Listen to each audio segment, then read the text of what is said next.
If you are wondering if there is bloatware pre-installed for you on a Nothing phone 4a, then the answer is yes. I would say the answer is actually yes, although not many apps can be considered as bloatware.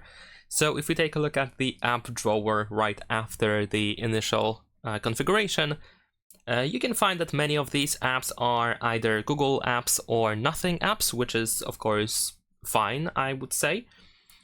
But still, there are certain apps that they have been installed for no reason whatsoever. And this is a problem on many Android devices at this point.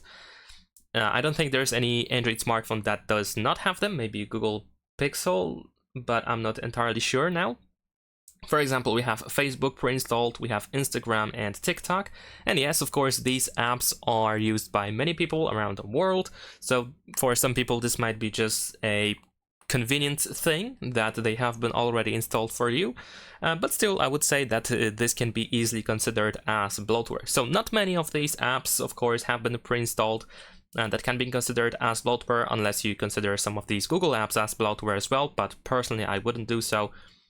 Still, there are at least 3 of them that you can say that have been pre-installed and that you can classify as bloatware if you want to. Other than that, nothing else has been pre-installed on this phone, at least for me. So it seems that it's still a pretty solid list of apps that have been pre-installed. And of course, if you don't like these apps, you can easily uninstall them. There is no issue with that whatsoever. So that's pretty much it. Leave a like and subscribe.